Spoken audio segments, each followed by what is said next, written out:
morning. My name is Joman Nguyen, and in this video, I will present my data analysis on the diamond dataset, focusing mainly on the reason behind each step.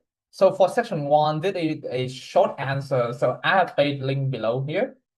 Now we move directly to section two. I began by loading the data using head and info to understand the structure, because before any analysis, it is important to verify the data type and detect missing value. So I found that many variables here were incorrectly stored at object type. So I reload the data set using NA to standardize missing data, because if the missing value are not correctly recognized, any further numeric analysis may be inaccurate.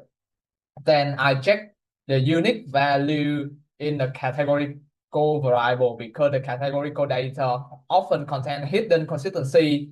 Some of them could decode grouping and comparison. So after ensure consistency, I remove the missing value using drop NA and count the total amount of missing value again to make sure there's no more missing value. So then I run the info again, and there is the type that we need.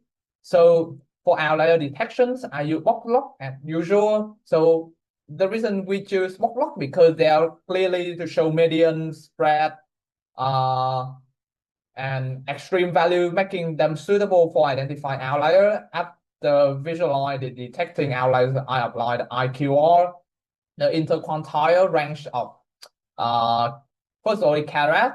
I calculate Q1, Q3, calculate the upper limit, lower limit, and using isolations to see the outlier. And then I choose the median. I choose median because it's very suitable for extreme value like here we have.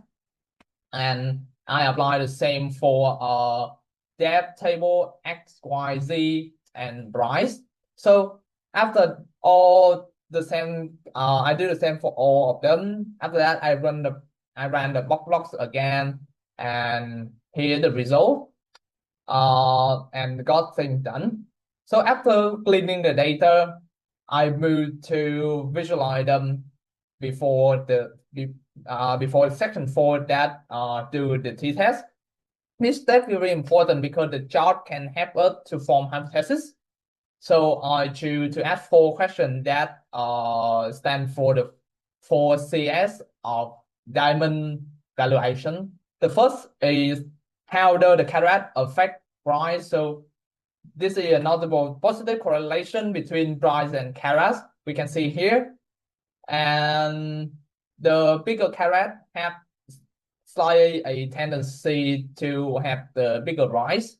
So for question 2, I asked, how does the cut affect price? Diamond with the higher cut quality maybe do not have the higher rise, because the correlation with the order C.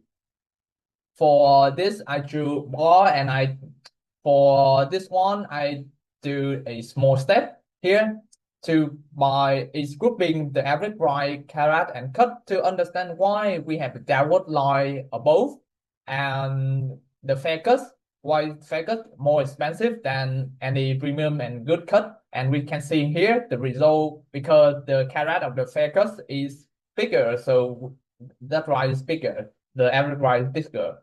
For question 3, I asked, how do the color affect rise?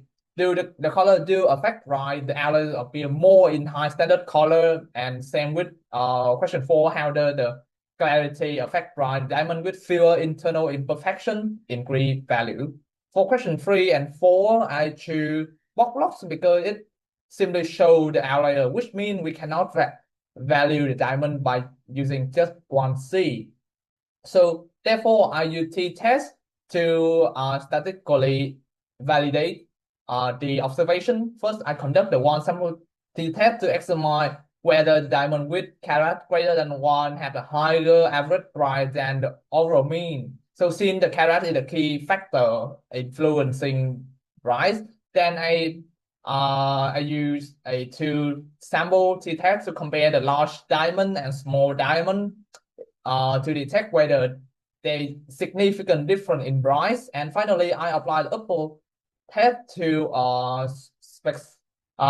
physically test whether the premium cut diamond are more expensive than good cut diamond, because it reflect direct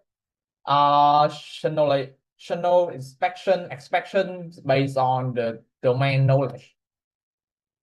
So overall, my workflows are a logical sequence cleaning data using the visualization to identify pattern forming hypothesis and then apply the statistical test. So this approach to ensure the conclusion are based on reliable and validate in evidence, so rather than any assumption. So that's all of my presentation. Thanks for listening.